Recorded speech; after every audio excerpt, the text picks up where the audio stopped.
It's been a year since Uganda enacted one of the world's harshest anti-LGBTQ plus laws. It allows the death penalty for consensual same-sex relations and left people vulnerable to abuse, including torture, rape, and forced eviction.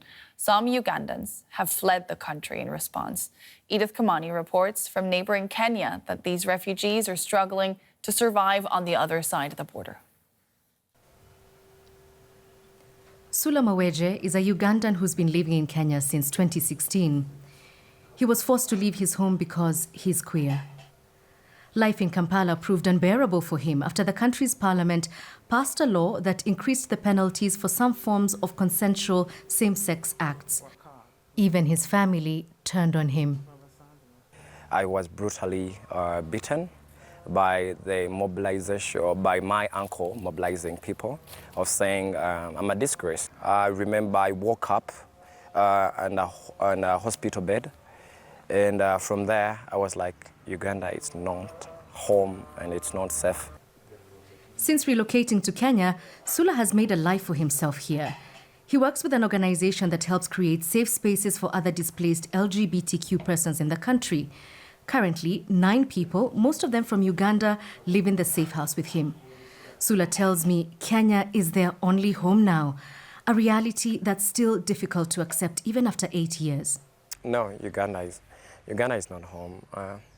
And it really pains me that something like somewhere that where I am from, I don't regard it as home anymore. I mean, with grace, I hope like people home get to,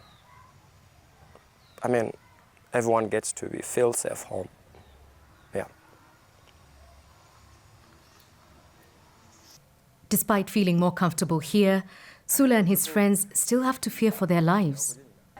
Since he's been in Kenya, Sula has actually had to move houses 4 times, fearing violence and harassment. He actually tells me that this week he was attacked on a motorcycle taxi just for being queer.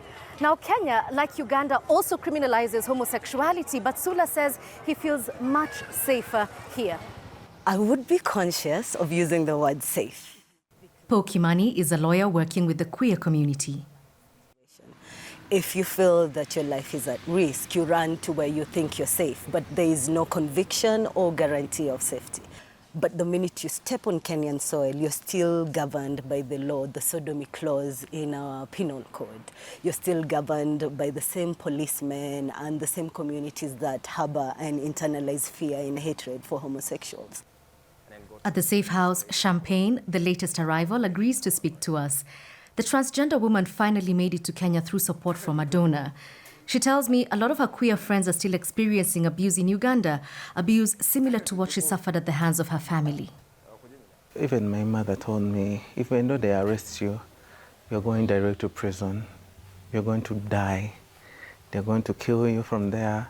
Even my biological brother, if you get sick, just request for an injection which just kills you, just take you to bury you just like that.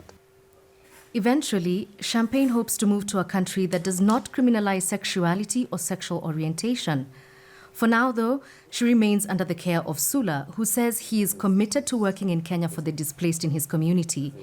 In the safe house, he shows me a gallery of queer people from all over the world, a reminder that they are not alone.